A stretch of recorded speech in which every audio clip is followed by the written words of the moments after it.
The views and opinions expressed on the following program are those of the host and guests and do not necessarily represent those of any organization, including One Generation Away. America is free. Freedom of speech, freedom of religion, freedom of enterprise, and freedom is special and rare. This is Liberty Nation with Mark Angelides, a production of LibertyNation.com, going after what the politicians really mean and making it all clear. For your freedom and your liberty. Liberty Nation with Mark Angelides. Swedish author Fredrik Backman once wrote, "Everyone has 1,000 wishes before a tragedy, but just one afterward." This seems poignant in the wake of the unfolding tragedy of Afghanistan. What would have been done, what should have been done, and perhaps most importantly, what wasn't done. America faces a long night of the soul like few in recent history. But will she emerge from the ashes of Kabul stronger and more resilient? Or does this episode harken the end of the United States' power on the world stage? Welcome to Liberty Nation Radio, right here on the Radio America Network. I'm your host, Mark Angelides, and we have quite the lineup for you today. We're joined by Jeff Charles to discuss the precipitous plummeting of President Biden's approval ratings and why the media seem to have turned their back on Lunch Bucket Joe. Also, we're going to delve deep into the China connection with Dave Patterson. How did the Great Dragon manage to maneuver itself into such a position of power with the Taliban, all while the Biden administration was left floundering in the dust? Scott D Cosenza is joining in for Talking Liberty to examine the latest issues that impact your rights and freedoms. And we'll be sitting down with conservative powerhouse and syndicated columnist Cal Thomas to get to the heart of the matter on Afghanistan and what it means for America going forward. Remember, this show is proudly sponsored by LibertyNation.com. That's where you can access podcasts, breaking news and analysis, and you get a range of biting and brilliant shows to whet your appetite for freedom and your fondness for the great American Constitution. Now, it's a big show this week on the Radio America Network. We're going to be looking for answers rather than asking the same old tired questions. We have a stunning range of guests to help provide us those answers, so it's time for some truth. When one nation has a crisis, others may see opportunity. And this is exactly what's happened with the Great Dragon, China. As the United States is chased out of Afghanistan, China is setting up its pipe and slippers, as you might say, for the long haul. What does this mean for the three nations involved? Well, to help us answer this and figure out the odds, we're joined by retired Air Force pilot and former Principal Deputy Undersecretary of Defense Controller, Mr. Dave Patterson. Welcome on board, Dave. Mark, it's great to be with you. Thanks ever so much. Now, let's start with the most simple question. How did China manage to maneuver itself into this enviable position, and what gains is Beijing hoping to make? Well, I think that Beijing is actually attempting to do perhaps three things. First, the Belt and Road Initiative for global circling and being pretty much the biggest power militarily and economically in the world would benefit from exploiting Afghan resources, and I think that's part of it. Secondly, I think despite what it looks like, the Taliban are terrorists. One commentator said savages in sandals, but nonetheless terrorists, mercurial, and they can turn on the Chinese over the slightest perceived insult. And I think that lastly, the Taliban is a failed state, regardless of what it may look like right now. And it's a clean sheet of paper for the Chinese. But that assumes, of course, that the PRC can, do something about it. So how did they get into this position, though, the Chinese? Because as you point out, it's a failed state, but a failed state is one that's ripe with opportunity for resource exploitation, for, as you say, developing its Belt and Road Initiative, and of course, there's a border issue there as well. So, how did they maneuver this when we have talked about this before? But how did they maneuver this when America failed to? Well, I think that the Chinese are very patient.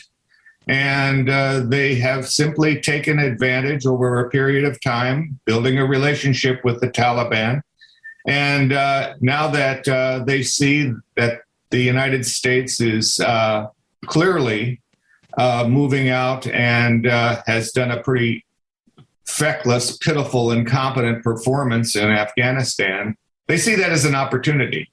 But as I said, it comes with a certain amount of caution on their part. Yeah, when Joe Biden first began campaigning to become president, a lot of critics pointed out that he would be soft on China, none more so than President Donald Trump, who said, I believe he coined the nickname Beijing Biden. And so when compared to Trump, how does the Chinese government see the U.S.-Sino relations in the wake of the Afghan disaster? Well, unfortunately, I think it's fairly clear that Beijing does not hold the Biden administration in much regard. I mean, we saw that in their first meeting in Anchorage. And I think that China believes they have the geopolitical high ground, especially, during this, as I said, pitiful performance of the United States in Afghanistan. So what does this mean for Taiwan? Well, as much as I hate to promote global news, the Communist China Party propaganda arm, there's some value in what they say, and that it does give you some clues to what they're thinking. And when it disparages Biden's leadership and it openly threatens Taiwan, there's a message there. And that said, no one should be confused. I think that for as much disregard as the CCP may have for Biden and his national security team leadership, there's no lack of respect, on the other hand, for the United States Navy and its presence in the South China Sea. Yeah, I'd agree there. Now, for China, getting in on the ground level with with the Taliban leadership, it's a major win.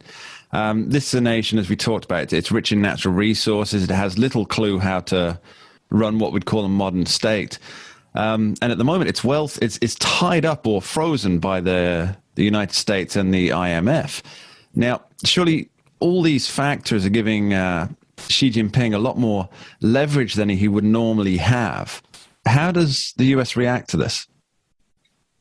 Well, I think the United States is not in a very good position to react one way or the other. I think that the attention is so focused on the precipitous withdrawal from Afghanistan and the mess that's caused, that it's not clear to me that the United States national security team has any focus on that at all. And they're going to, when the dust is settled, come back and find that the Chinese are well ensconced in Afghanistan for good or bad, but nonetheless, they'll be there. And their presence there is a problem. Yeah, you mentioned earlier that there would be some issues, potential issues on the ground there. Internally, China shares a border with Afghanistan. It's around 50 or 60 miles worth, I think 57. But as has been widely reported, the CCP, the Chinese Communist Party, it has quite the issue with its own Muslim population. Do you think that down the line this could become a flashpoint? Absolutely. I think that the mullahs in Afghanistan and the religious leaders in the Taliban are going to, at some point, take issue with the fact that the Uyghurs are being persecuted. And it's unlikely that Beijing will change its position regarding the suppression of the Uyghurs, in as much as they see them as terrorists. And that becomes a problem. Dave, final question, if I may. How does Joe Biden effectively tackle this upset in let's call it the balance of power? If China allies itself with Afghan, then it seems that any interference with Afghanistan will be seen as interference with Chinese overseas affairs. Well, I believe that China probably doesn't see the Taliban as an ally, but more of a geopolitical tool. But the way in which the Biden administration would be more successful is simply to focus on the South China Sea, the Indo-Pacific, and build up our forces there in a way that show the Chinese that any adventurism on their part will be dealt with and severely, and it probably isn't worth it for them to do that in the meantime. Dave, I think many people would question whether Joe Biden would have the appetite for that kind of thing. But I do thank you so much, so very sincerely for being here. Much appreciated. Thank you, Mark. Always good to be with you. Now, don't go anywhere. Later in the show, we'll be speaking with one-man conservative dynamo Cal Thomas about what happens to America when the dust finally settles on the Afghan debacle, and whether America can really make a comeback. But coming up after this short break, we'll be speaking with Jeff Charles on the ever-decreasing popularity of President Joe Biden.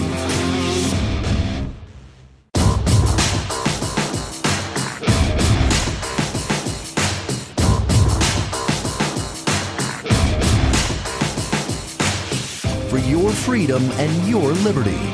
Liberty Nation with Mark Angelides. It seems that President Biden is suffering the figurative death by 1,000 cuts as his popularity begins to wane. And with the Fourth Estate turning on him since the fall of Kabul, Joe just can't catch a break. So what are the details of this epic fall from grace, and what ramifications does it portend for his political agenda?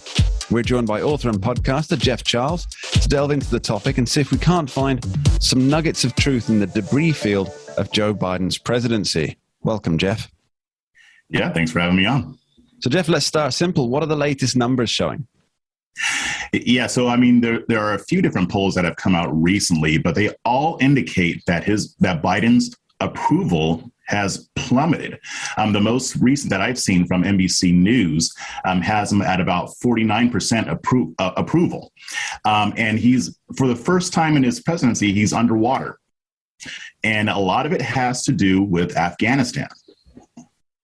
Okay, yes. So there was obviously the NBC one, I think, had him the 48% disapproval. There was also a Hill poll that had him on 49. I think that's the one you're referring to.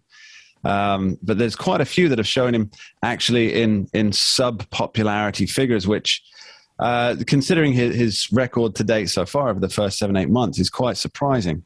Now, does Biden have a way to claw back his popularity? And probably more importantly, how much cooperation with the media would this involve? Well, what's amazing about this is that all of this is happening and he hasn't even been in office for a year yet. So that's kind of a two-edged sword. One, it shows how incompetent his administration is, but it also shows that he still has a lot of time to regain that popularity. And with the help of the activist media, that can happen. However, I'm not confident that it will. Again, the Biden administration has shown a remarkable level of ineptitude when it comes to handling issues like the Afghanistan withdrawal, the migrant crisis, inflation. I mean, they don't have enough victories to outweigh the bad yet. I mean, Biden has accomplished some things, but in general, his presiding over these issues has been abysmal. If this trend continues, and assuming that he actually makes it through his first term without stepping down, it's not going to look good for the Democrats in 2024, specifically for Vice President Kamala Harris, who I do think is going to be the person that they put up, whether she's president by that time or not. We will certainly be coming to the 2022 and 2024s later on in this segment, Jeff. But why has the media just abandoned Joe Biden over Afghanistan? It seems they were willing to back him through the ever-growing migrant crisis, the economy in tatters, because, of course, as I read recently, people going back to jobs that they had before the government-sanctioned lockdowns is not creating new jobs. But they seem, the media seem so willing to abandon him over Afghanistan. Why is that, do you think?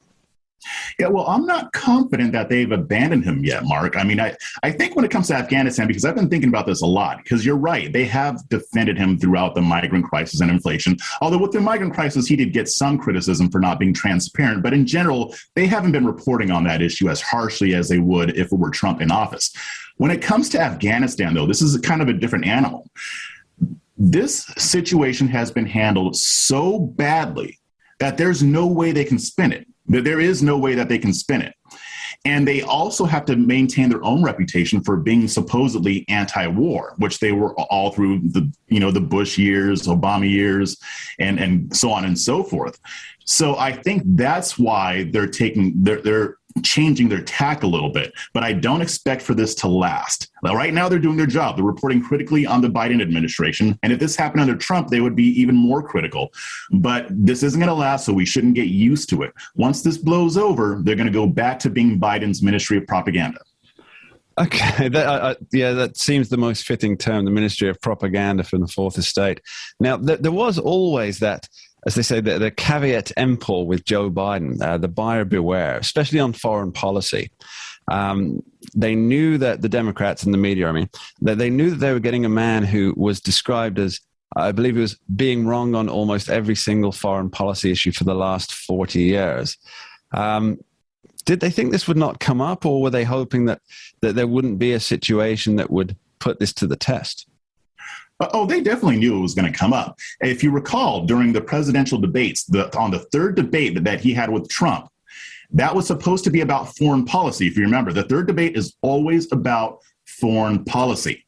They changed it. And I contend then what I contend now.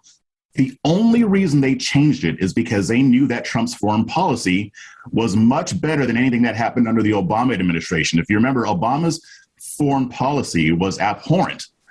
Biden is not good on foreign policy, so they had to change that debate because they knew that would make Trump look good. And fast forward to now, we're now reaping the consequences. So they knew this was going to happen, but they had to get Trump out. So they didn't care how this affected foreign policy. They don't care about Biden's ineptitude. Orange man bad, we got to get him out. And now they're dealing with the consequences of that. And I think that they knew that this sort of thing would probably happen. Okay, Jeff, now, how do you think this will impact this drop in his numbers and, as you say, the temporary waning of support within the Fourth Estate? How do you think this will impact the 2022 midterms, or will it all be over by then, one way or the other? It's just going to be another nail in the coffin. The Democrats have a lot to be afraid of in 2022, and from what I'm reading, they know it. So this will be yet another reason why people might want to give Republicans control of Congress again. The thing is that with all of these things, the migrant crisis, inflation, and all of these other issues, there's still the fact that he hasn't been able to pass a whole lot of meaningful legislation. He might be able to get this infrastructure thing will probably go through. Other than that, with the way Congress is made up, he's not going to be able to get much done. And if the Republicans are smart, they're going to continue hammering this point home even beyond the midterm elections, especially the flawed withdrawal from Afghanistan. Because for a lot of us, this is the end of an era. I was 20 years old when 9/11 happened, and a lot of other people were my age too. And so ending this war is almost like closing that chapter. The way he closed the chapter, it was ugly. And people aren't going to forget that anytime soon, especially if the Republicans are able to continue to hammer this on this point. Jeff Charles, thank you ever so much for being here. I really appreciate it. Yeah, thanks for having me on. Don't touch that dial. Coming up later on Liberty Nation Radio, right here on the Radio America Network, we'll be speaking with one of America's most widely syndicated columnists, Cal Thomas, on the fine mess that Joe Biden finds himself in and why he's dancing to the Taliban tune. But before that, after this short break, we'll be talking liberty with Mr. Scott D Cosenza, Esquire, to examine the cases that are impacting your rights and your freedoms today, and whether in this week's battle, liberty has been won or lost.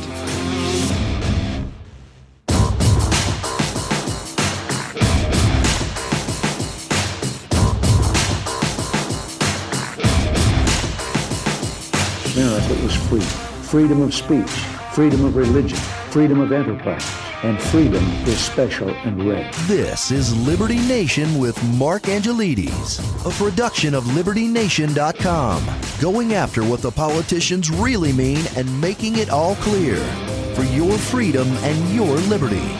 Liberty Nation with Mark Angelides. Liberty may be won and lost in the Houses of Congress, but it's in the courts that we either witness the final nails in the coffin or the Lazarus-like resurrection with bright line rulings. And no one follows the rise and fall closer than Liberty Nation's legal affairs editor and host of the excellent and engaging Uprising podcast, Mr. Scott D Cosenza. Welcome back to the show, Scott. Cheers, Mark. Thank you. So, Scott, we have a wealth of stories to cover today. And the one I want to get to is what's happening with InfoWars and the Department of Justice's media policy. What's going on there? Well, it seems like the Department of Justice has been caught playing with different rules for people whose ideas they favor rather than people's whose ideas they disfavor, which is, of specifically course, Alex Jones and Owen Schroyer over at InfoWars. Well, the person we're talking about now is Owen Schroyer, who is a host on, I think, one of Alex Jones's properties. I'm not on several. I can't certify that, but I can certify that the federal judge, U.S. magistrate judge Zia Faruqi, challenged Justice Department lawyers at a hearing as to whether or not they obeyed their own policy on prosecuting or investigating members of the media, and they declined to answer on the record and basically said that it's not a question for the judge to get into. This is something we're now seeing, Mark, across the board with the federal courts, which is that federal judges are reacting to the Biden administration in similar ways to the way they reacted to the Trump administration, which we know that many on the left championed when it was happening to the Trump administration, and they're not seeing it the same way when it's happening to the Biden administration. It's almost as if they weren't aware that if somebody does something to one person and gets away with it, they could do it to you too. It's like they feel like there's no such thing as like they're not hypocrites. It's hilarious because that's, of course, what they are. And it's one of the worst sins, I think, is to be a hypocrite. And that's what the Department of Justice seems to have done here, which is to prosecute Mr. Schroyer for the content of his reporting and his ideas rather than his actions. This is about what he did on January 6th and whether or not he is criminally liable for his behavior at the Capitol on January 6th. So where does this go from here for Mr. Schroyer? Well, we have to see how it shakes out in the federal courts, but the hypocrisy is laid bare, and we'll have to enjoy them backpedaling and trying to come up with some kind of rationale for their disparate treatment. So moving on, Scott, I know there's a case that you're particularly interested in, which is the Miami Beach's suspended enforcement of law used against filming the police. Now, we have talked about this briefly before. Could you give us a brief encapsulation of what it is and what the new development is here? The city of Miami Beach passed a law that allowed police to arrest people, I think it's within 20 feet or so. 30 feet, I believe. Where they're conducting police operations. And the police have used that law to arrest people peaceably standing by and videotaping them and really abusing those people as they arrest them. There are a number of instances where they stomped on these people and also where they used them to arrest people who were recording the police just viciously beat an arrestee in like a swarm. I mean, the takeaway from this is that Miami Beach Police, Mark, are so out of control that the leadership of the Miami Beach Police Department has told their officers they are not to be trusted with this law. They can't be trusted to enforce it neutrally and against people who otherwise are behaving peaceably. It's a amazing story, I think, of what's become of a police department run amok. It strikes me that in the day when we all appear to be under some kind of surveillance, that there would even be a law or regulation passed that would stop people filming in public, which is a First Amendment, an aspect of the First Amendment rights. It shocks me that such a thing would even happen. You can't do it. You absolutely can't do it. Now, they've tried to get around that, what would be a prohibition on that, Mark, would a clearly established First Amendment law says that you have the legal ability to film the police if you have the legal ability to be in the place where you are filming. In other words, you can't go behind closed doors in a chief of police's office and film the police. But if you're standing on a street corner and you're allowed to, you can stand there and film the police.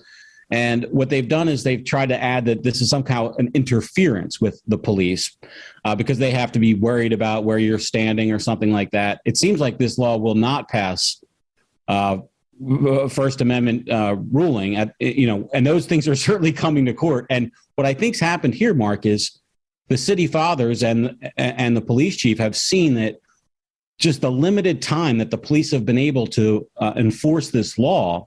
Number one, they've taken it as a sort of get out of administrative trouble free charge for arresting people who are annoying them or who they wish weren't recording them. That seems to be what we have. You couple that with the legion of Miami Beach police officers that are totally willing to literally beat handcuffed suspects bloody just to get out their own frustrations, apparently. The city fathers are scared that there's going to be a mountain of civil judgments coming down the pike, and certainly there are. So while I think the law should never have been passed in the first place, at least it's, I suppose, some cold comfort that they're going to respond to the soon to come down judgments against them by reining in the police. Now, it's being suspended, this law against filming police. It's being suspended. Well, what they've said, Mark, just to be clear, is they've told their cops, do not enforce this law. So once you pass a law, it's not like the chief of police can suspend the law, but he can tell his officers, do not enforce this law because you don't know how to enforce it clearly. And that's what we have. The chief of police saying, because you can't do this the right way, don't do it at all at this point. So will the law be rescinded at some point? I think this is quite an important question. So it's a law that was introduced, it was applied at the direction of the chief of police, presumably, and found to be unapplicable with the standard of police that they have in the Miami Beach area. And so will they now either tweak the law, figure out methods to make police officers apply it in a proper manner, or will they admit that it was probably unconstitutional and just remove it entirely and take the hit for that? Well, there are all sorts of options available that aren't unconstitutional. We don't know yet which path they will choose, but it's going to be different than it was previously, which was go ahead, Miami Beach police, and swarm and attack any citizen that you basically disfavor while they're recording you in public. Just before we move on, Miami Beach taxpayers are sure going to feel the impact of the way that law was enforced, because we're going to see multiple seven-figure judgments, I predict, based on the beatings and the arrests that Miami Beach police engaged in and used this law as a cover for. We'll see if this becomes the political hot potato for 2022. Scott D Cosenza, thank you ever so much. Thank you, Mark. Coming up next on Liberty Nation Radio, we're lucky enough to be joined by author, columnist, patriot, and conservative thought leader Cal Thomas to talk Biden, America, and the great game. It's going to be quite the show. Don't go anywhere.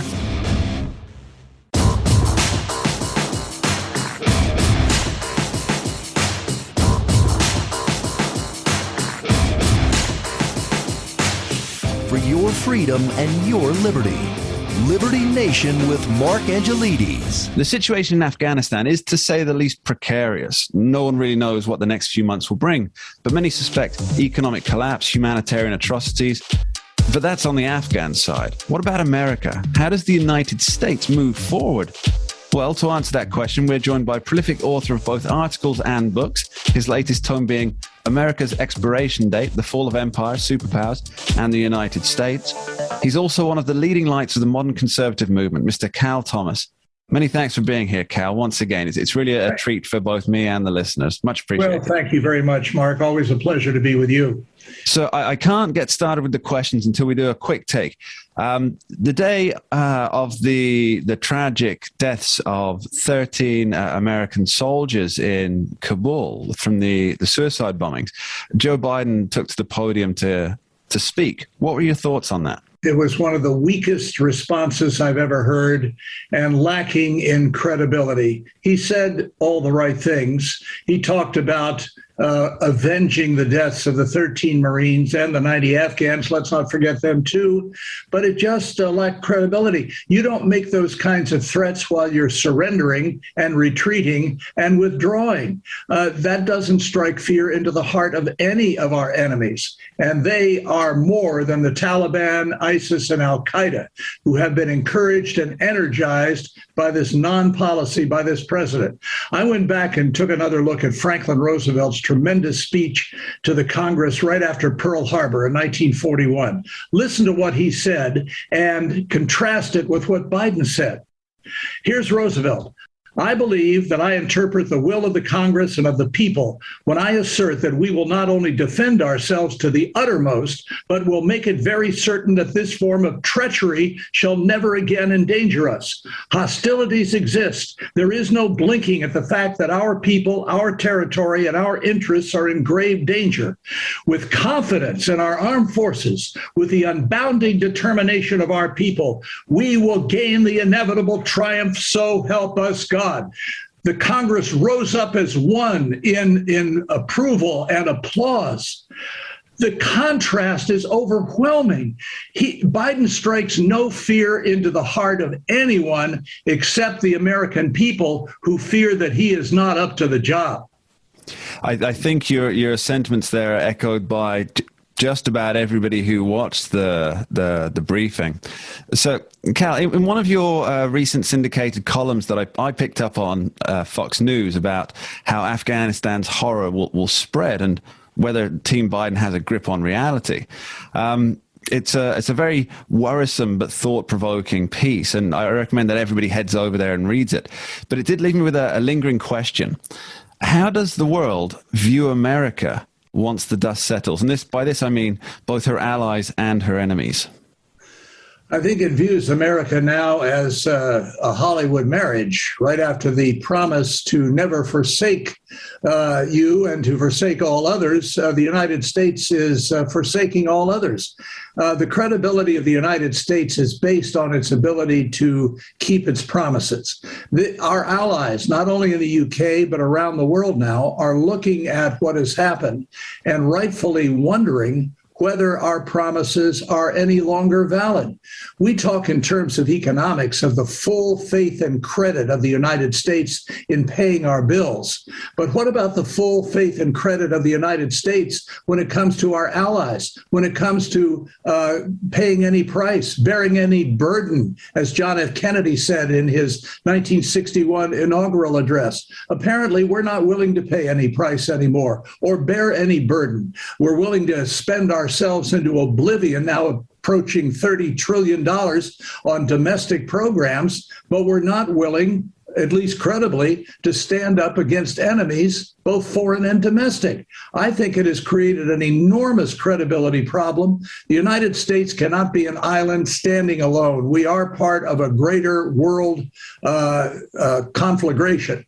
And if the United States cannot be trusted to keep its word, what does that say to the rest of the world and our friends, as well as our enemies? Yeah, Nigel Farage had a very similar opinion to that when he said it would be very unlikely, in his opinion, that Britain would choose to back any military interventions that the United States gets involved in, because he felt that Britain couldn't trust the military machinery with Joe Biden as its leader. Now, Cal, upon becoming president, Joe Biden, he famously said, and he said this several times since, America's back. And it was quite the boast. And I guess many of his opponents would argue that the real display of Western strength was under President Donald Trump.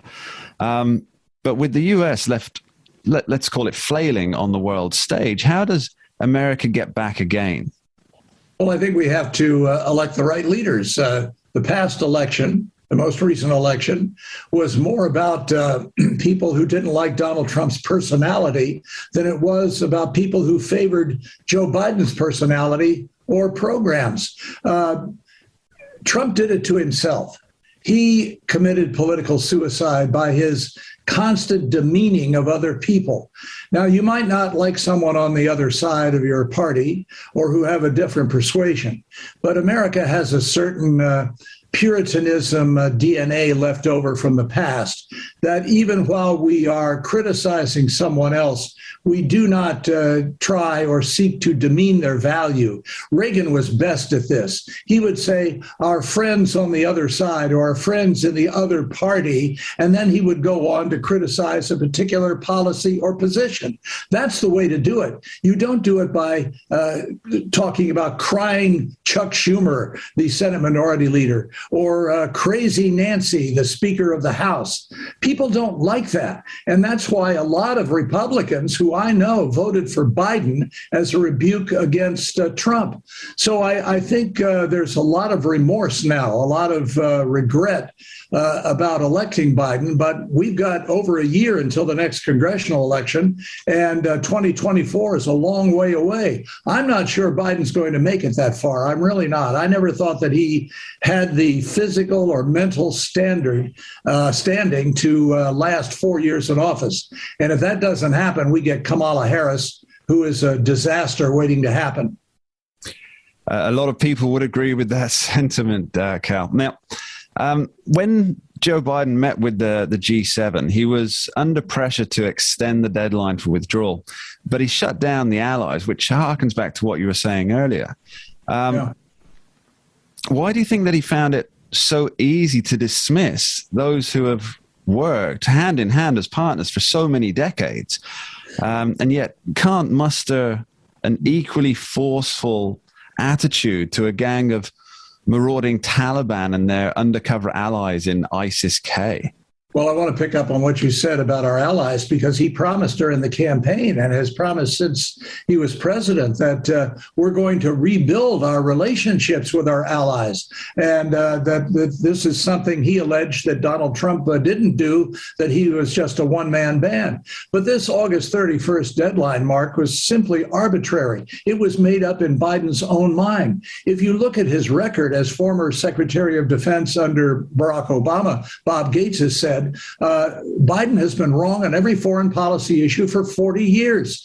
All he has known is a political life. He has never done anything other than politics. He has no military experience. He has no real world economic experience. He's drawn a paycheck only from the taxpayers of the United States. He's never really accomplished or done anything. He even admitted that those shovel-ready jobs under Biden, I guess, were not shovel-ready. He laughs about these things. Kamala Harris cackles all the time about things. They are unserious. They are not strong. And the Taliban and ISIS and Al-Qaeda look at this, and they've now taken over a country, and they're stronger than they were on 9/11. They have weapons that the American taxpayers paid for. They have helicopters now. They have the most sophisticated and up-to-date rifles and ammunition that we've left behind. They're coming after us again, and probably the UK as well, since the UK was our allies in this effort, along with other nations. But they're coming after us. And I think the next attack is going to be worse than the first one. And the blood will be on the hands of Joseph R. Biden. Cal Thomas, thank you ever so much for joining us. A pleasure, Mark. I want to leave you with a few thoughts before we finish this week's show. There's an idea that we can change our lives through intent, literally as the clock ticks from 1 second to another. All it takes is the decision and the will to carry out that which you believe is right. When history looks back on this Afghanistan withdrawal and the actions taken, and of course the consequences of those actions, will students and historians say that, well, it was an inescapable conclusion? Or will they marvel at how the administration seemed to set on a singular course, and despite all advice, despite all evidence demonstrating that this was going seriously awry, as the second hand of the clock ticks from one marker to the next, the administration refused to change course? President Biden, as leader of the free world, appears to have locked America and her allies around the world on a singular path. And the sad truth is that we know where this leads. Now is a time of challenge. It's a time of adversity. We must all face it with bravery and fortitude, and most of all, with strength. As Ralph Waldo Emerson wrote, valor consists in the power of self-recovery, so that a man cannot have his flank turned, cannot be outgeneraled, but put him where you will, he stands. This can only be by his preferring truth to his past apprehension of truth, and his alert acceptance of it. From whatever quarter, the intrepid conviction that his laws, his relation to society, his Christianity, his world, at any time may be superseded and deceased, I want to thank all of our guests on this week's edition of Liberty Nation Radio, right here on the Radio America Network. Dave Patterson, Jeff Charles, Scott Cosenza, and Cal Thomas. I appreciate all of you taking the time to be here. And I want to thank you, the listeners, for your support. This week's episode is dedicated to Pernell Bird, who sadly passed. He was a husband, a father, a musician, a writer of enormous talent, and a man who made the world a better place for all who knew him. He'll be sadly missed. Until next time, thank you for listening.